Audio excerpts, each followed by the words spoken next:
In just a moment, Autolite presents Suspense with John Garfield. Hello, Mr. Wilcox. Well, hello, Mary. Where's Hap tonight? Anaheim, Azusa, or Cucamonga? Oh, no, Mr. Wilcox. He's giving a speech at his club tonight, and he was scared to death, too. Didn't know what to talk about. Well, why doesn't he talk about those bang-up, bonus-built Autolite stay-full batteries? Why, by Cornelius, he could talk a whole evening about them. For Autolite stay-full batteries have got something that practically eliminates a major cause of battery failure. You know what it is? Why, sure, they have... No. Now, please, don't steal my thunder, Mary. Oh. Autolite stay-full batteries have an extra-large liquid reserve, which means, in plain old Wilcox language, that Autolite stay-full batteries need water only 3 times a year in normal car use. Why, by Cornelius, everybody ought to get an Autolite stay-full battery. They'd be enthralled, enthused, and thrilled. And thrilled? Oh, no, Mr. Wilcox, but shh, here comes suspense.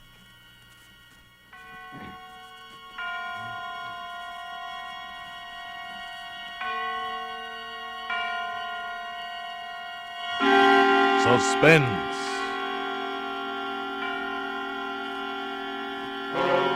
Autolite and its 60,000 dealers and service stations bring you radio's outstanding theater of thrills. Starring tonight, Mr. John Garfield in Anton Leader's production of Death Sentence, a tale well calculated to keep you in suspense.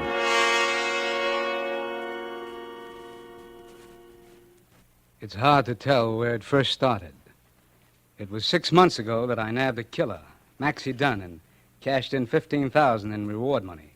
Sure, I knew that Maxie worked for Lou Cromwell, but the killing was a private affair, so I didn't think Lou would be upset. Right after I got the killer, I took a small job that meant going to Brazil. But the trouble started before then. By the time Maxie Dunn was arrested, the chips were down and the wheel was already spinning.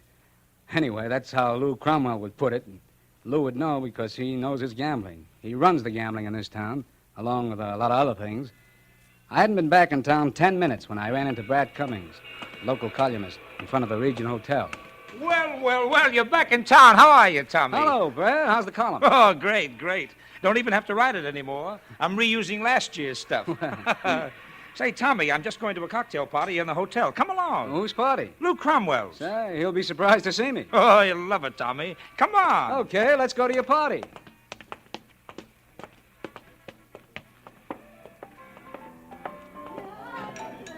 Oh, here's Tommy Cochran. Hiya, Tommy. Hiya, Tommy. What do you say, fella? What do you know? Well, it doesn't look like Lou's shown up yet. Well, what's he celebrating? Well, he hasn't said yet.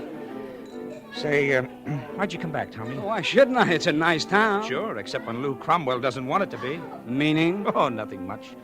I'm only a columnist, Tommy. And like I said, I'm using last year's news, so I'm still interested in Maxie Dunn. Oh, it's a dull story, Brad. The cops couldn't find Maxie, so the widow of the guy he killed hired me. I dug up a tip on Maxie's hideout and brought him in. There happened to be a $15,000 reward, so I had myself a custom-built vacation. I guess I was just born lucky. Lou may think you ought to die the same way. I can take care of myself. Besides, why should Lou worry about it one way or the other? Well, you have done some work for him. Well, sure. I'm a private investigator. I work for anybody who'll pay me as long as the job's on the level. And those I did for Lou were, too. You don't have to argue with me, Tommy. But I told you a year ago not to get mixed up with Lou. A man has to pick one side of the fence and stay there. He can't play on both sides. I don't know, Brad. I've done pretty well at it. Until now. But Maxie was Lou's right hand, so I don't think he liked it. So he didn't like it. In the meantime, I'll... Tommy. Oh, yeah. Oh, hello there, Muggsy. Tommy, Lou wants to see you. Lou? Well, how did he know... Okay, never mind. Where is he? Not here. He wants to see you across the street in his office. Oh, well, let's go. Back in a few minutes, Brad. Have a drink for me. Sure, Tommy, sure. I'll drink to your health.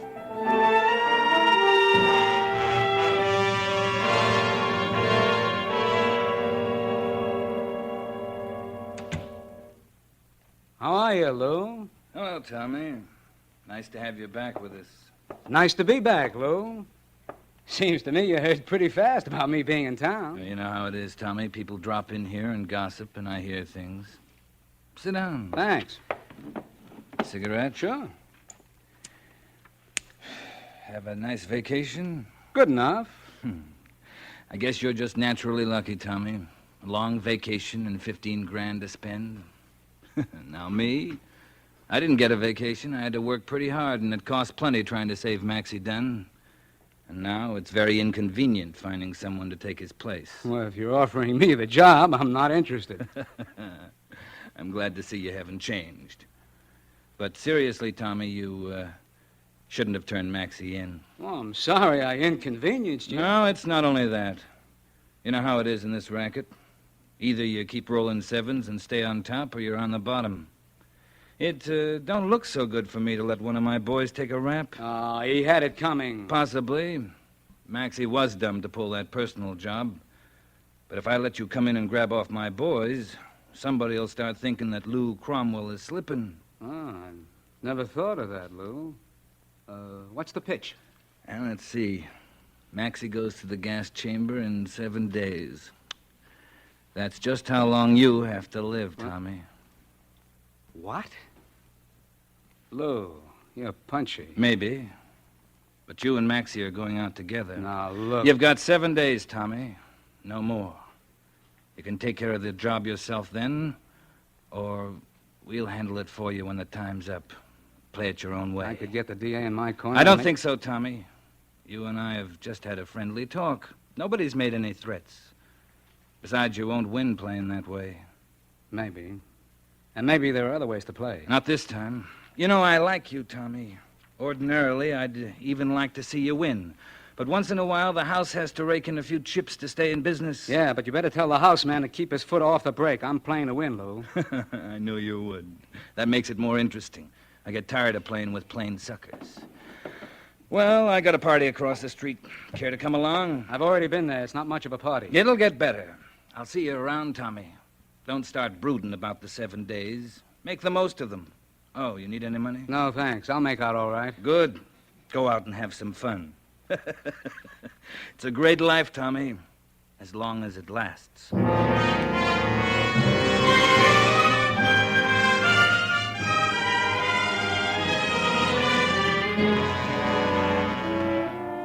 For suspense, Autolite is bringing you Mr. John Garfield in radio's outstanding theater of thrills, Suspense.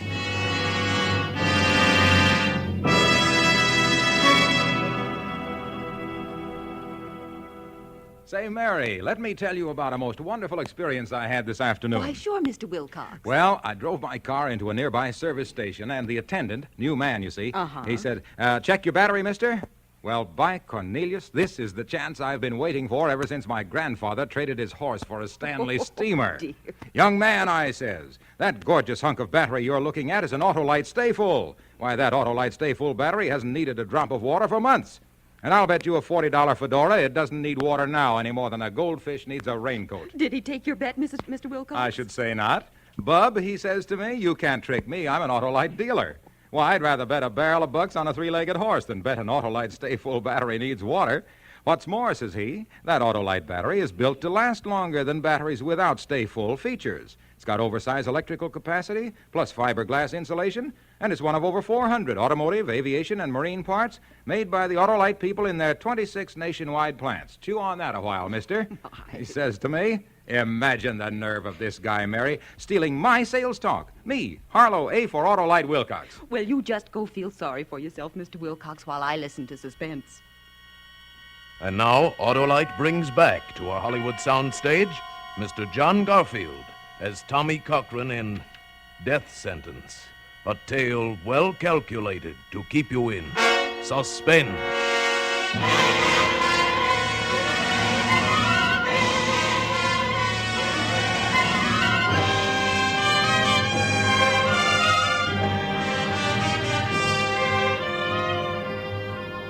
Seven more days to live. I wouldn't admit it to Lou, maybe not even to myself, but it was almost that simple. Sure, I could go to the police, but I didn't have any proof that Lou was out to kill me. And I knew that sooner or later, no matter where I went, one of Lou's boys would catch up with me. As I rode down in the elevator, I kept remembering one of Lou's gang who turned state's evidence once and got off with 3 years. 10 days after the guy checked into the big house, he was knifed to death in the prison yard, and they never found out who did it. That's the way Lou operated. Patient, deadly. Well, there wasn't any point of making plans with a guy like that. I'd pretend to follow his advice about having a good time. All I could do was keep on my toes and watch for an opening. Main floor, sir. This is as far as we go. Oh, thanks. It's about as far as I go, too. I didn't know just where I was going for the first stop. But sometimes it's better if you just play it off the cuff. I guess I was still thinking of the next spin of the wheel as I walked out of the building. I didn't even notice the taxi standing at the curb or the... Hey, why don't you look where you're going? I'm sorry. I hope I didn't hurt your traveling case. No, but I thought you were going to stumble right off the curb. I guess I was thinking... Say... What? You're beautiful. Well, I hope you'll live forever. thanks. I'll try to. Yeah, if you find out how, let me know, will you? Where you going? Well, now, really? No, I mean the traveling case there. Oh, to Santa Barbara. Santa Barbara, huh? Well, that's not a bad idea. Tell me something. If you had just 1 week, where would you go? Well, I do have about a week, and I'm still going to Santa Barbara. All right, honey. Thanks for the idea. Maybe I'll run into you again. You must... That guy bothering you? Oh, hello, Muggsy. Look, will you be a darling and help me bring these bags up to Lou's office?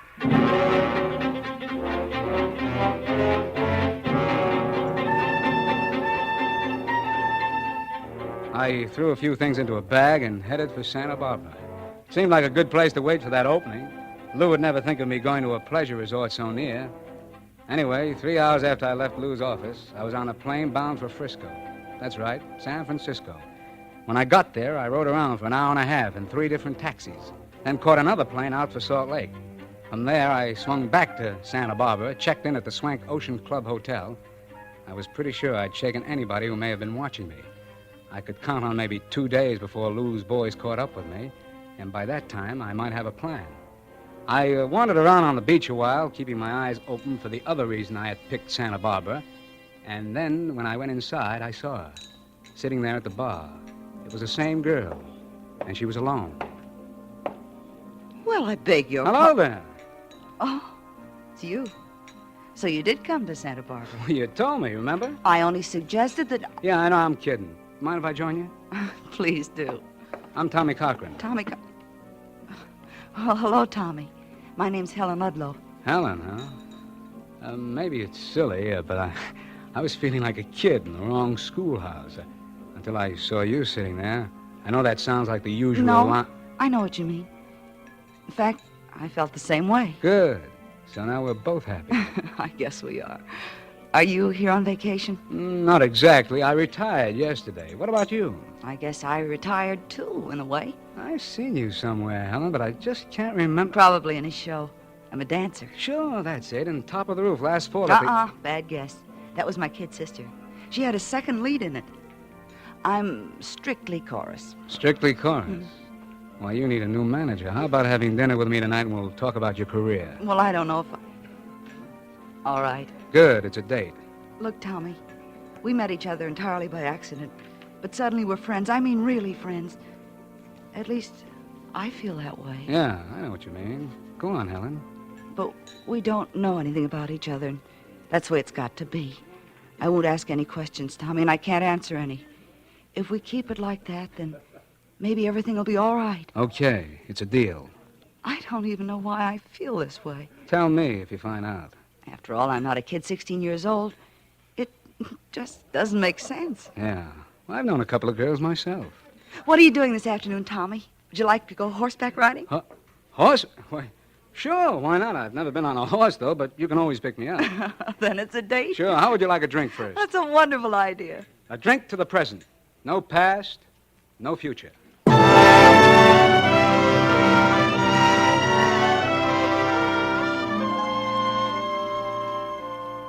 So Helen and I rode horseback in the afternoon, had dinner together, and then danced until early morning.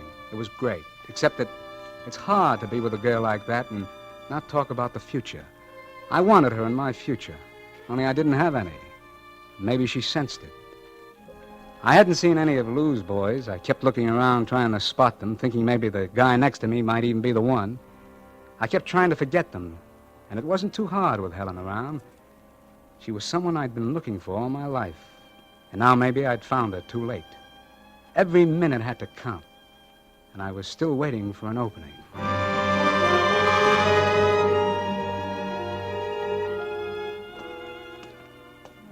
I got up early the next morning. Helen and I were going riding before breakfast, and for once I wasn't thinking about Lou and his boys until I walked across the lobby of the hotel. Hello, Tommy. Huh? How are you? Ah. Hello, Lou. Keeping awfully late hours, Tommy? Or else you're up early. Maybe a little of both.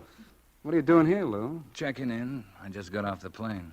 But don't let it bother you, Tommy. You still have 4 days left. By the way, what room are you in? 425. Now, that's coincidence. They gave me 427. You can knock on the wall whenever you get lonesome. I won't get that lonesome, Lou. Well, you never know. Anyway, let's not talk shop. Why not enjoy ourselves? While we can. All right, why not? They tell me it's fatal to worry.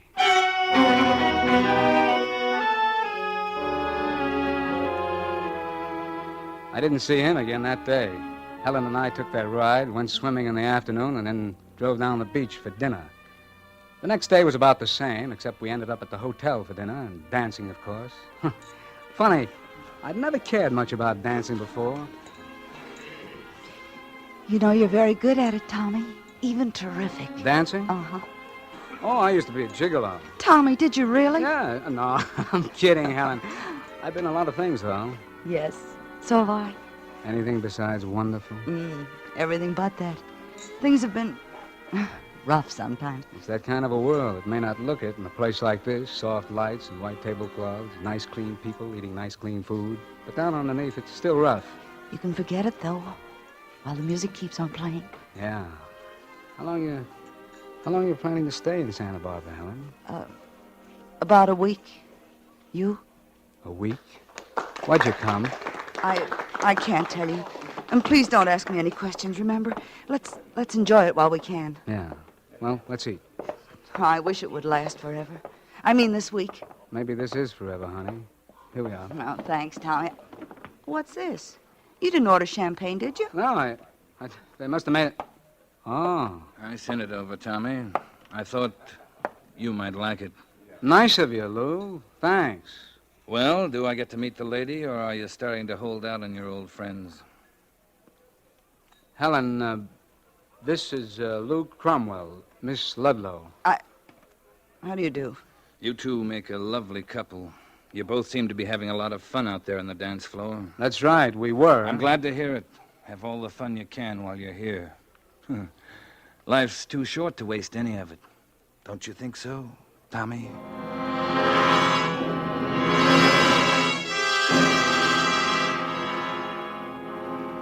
Well, 3 more days went by. I was still on my toes, but nothing had opened. I was like a fighter whose opponent wouldn't come out of his corner. I spent every minute with Helen. We weren't kidding ourselves any longer. We knew this was the biggest thing that ever happened to us. We'd both been kicked around a lot and made mistakes and played the game on a bluff, trying to get things we thought we wanted. And now we knew we had what we wanted. Only I knew how long it would keep. And there were times when I thought Helen guessed it.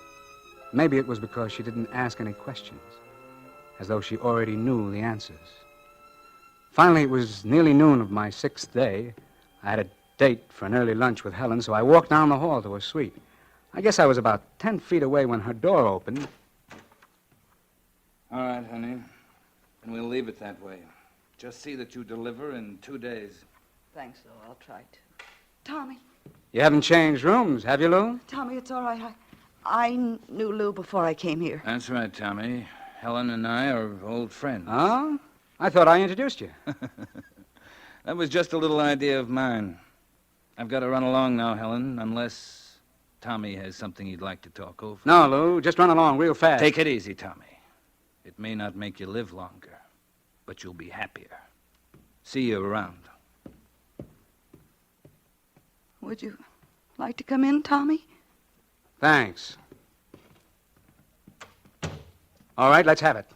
How do you happen to know Lou Cromwell? Oh, Tommy, doesn't everybody know Lou or know of him? Yes, but you know him. How come? Well, I was the dancer. I met him somewhere. You know how it is. Yeah, I know how it is. Why didn't you tell me the other night when he sent us the wine? He obviously didn't want me to, and I don't see how it mattered. What did he mean before about you delivering in 2 days? Tommy, Tommy, I can't tell. Why don't you leave it that way? I can't answer questions. You've got to, Helen. You know how I feel about it, and I thought you felt the same way. Oh, Tommy. It's too late now for that no-question stuff. I don't have the time. You've got to answer. Please, try to understand, Tommy. I came here in the first place because of Lou, because he forced me to. What do you mean he forced you? Because of my sister. What are you talking about? It's true, Tommy. She's just a crazy kid, and she got mixed up in something. Lou could make it tough for her if he wanted to. I mean, really tough. Okay, so he forced you to come here. Why?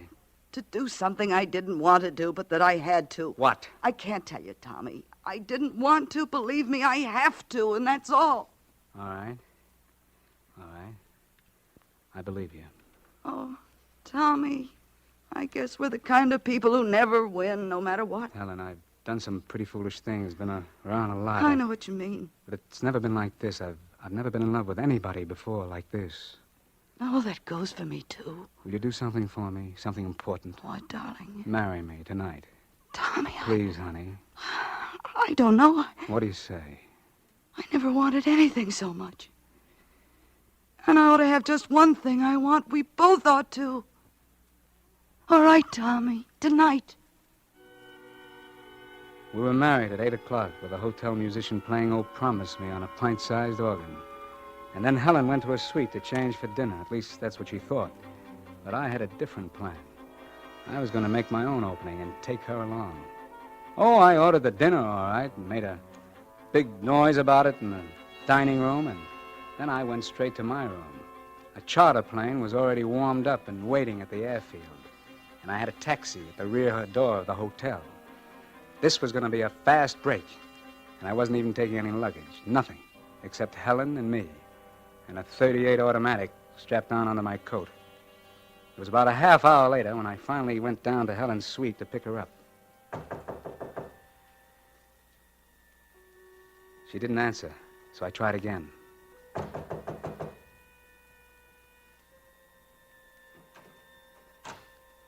The door was unlocked.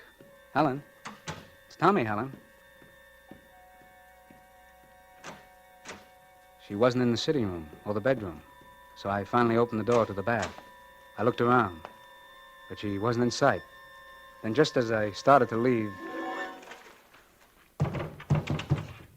she fell. She'd been propped up in the tub behind the shower curtain. But she fell out, hitting with a horrible limp sound.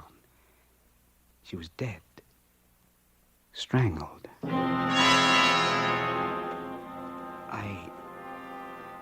I stepped out and pulled the bathroom door shut, using my handkerchief to wipe off the knob without even thinking. I didn't feel anything, except maybe a numbness that still hurt. Lou had seen how I felt about her, so he'd done this, or had it done. I tried to brush the fog out of my eyes and think, but not about her lying in there, or what might have been. No, I wasn't even thinking about my 7 days. I had something else on my mind. Finally, I stepped out into the hall and started for Lou Cromwell's room. But I had only gone a few steps when I heard two guys coming, and they sounded like cops. I stepped into the hall linen closet and pulled the door shut.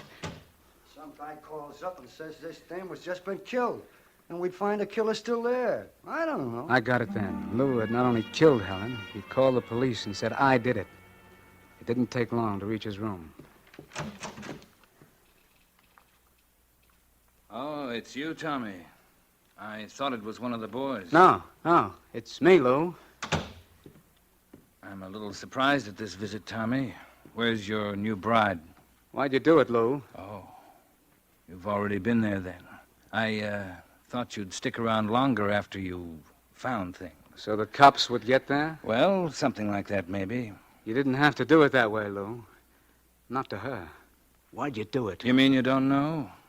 You should have gone back to that party with me last week. Why? Because then you'd have found out about my surprise, Tommy. I made the announcement that I was going to marry Helen Ludlow at the end of the week.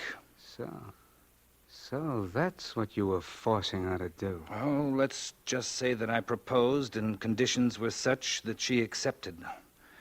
When I got here, she wanted a couple of more days, and I gave it to her. But today, she double-crossed me and married you. 2 double crosses. You can see the position that put me in, Tommy. It's bad for business. Tell me, Lou, did she know about me? You know what I mean? Yeah, she knew. I guess she thought the two of you could break the bank. Sure, so Lou, you had to do it. But you made some mistakes. You made one... Well, what's the gun for? Oh, I just feel more comfortable holding it this way, Tommy. Don't let it bother you, though. Go on. What were my mistakes? One of them was not thinking I'd come here to your room and find you alone. But the big one was when you killed Helen. You shouldn't have done that. Well, now, Tommy, don't let it get you down. Maybe I can fix it. It's too late now. We've all had our last chance. The way you'd put it, the bets are all down. And the wheel's starting to slow up. Well. Maybe you can tell me what number it's stopping on, Tommy. Sure, Lou. The house takes everything. What?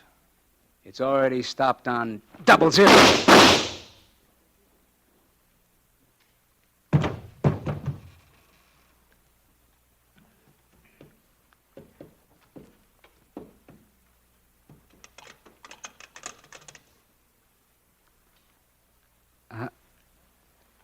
Hello? Desk clerk?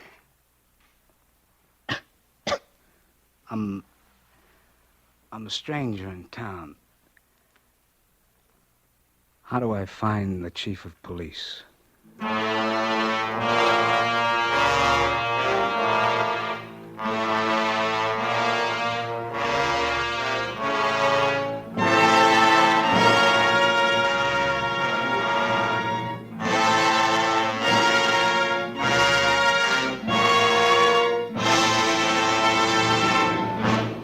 Thank you, John Garfield, for a splendid performance. Mr. Garfield will return in just a moment.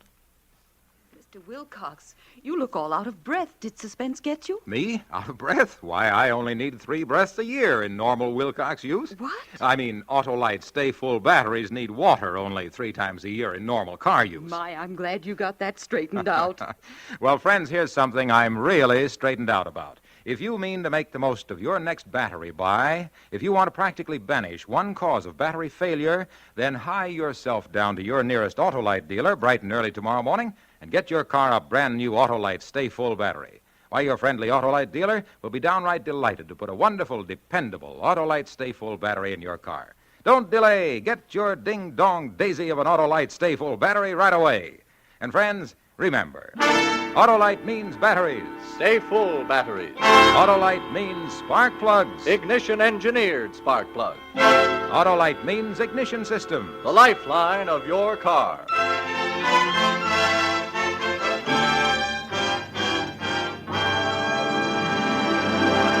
And now, here again is Mr. John Garfield. It's been a great pleasure to appear here tonight with this great cast of suspense actors. And I'm expecting almost as much pleasure next Thursday when radio's outstanding theater of thrills brings you Ann Blythe and Edmund O'Brien in Muddy Track, another gripping study in... Suspense.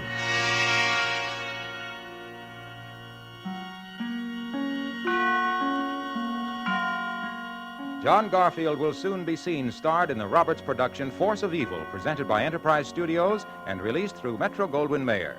Tonight's suspense play was written by Lou Lusty and Les Crutchfield, with music composed by Lucien Moraweck and conducted by Lud Gluskin. The entire production was under the direction of Anton M. Leader. In the coming weeks, Suspense will present such stars as Rosalind Russell, Agnes Moorehead, and Ronald Coleman. Make it a point to listen each Thursday to Suspense, radio's outstanding theater of thrills. And next Thursday, same time, hear Edmund O'Brien and Ann Blythe in Muddy Track.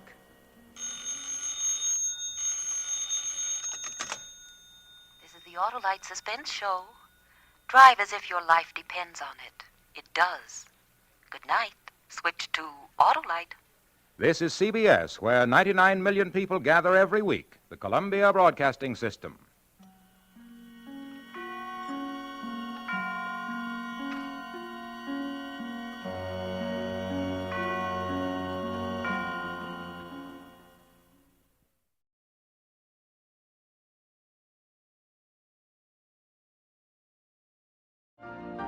You've been listening to the OTR Gold Network.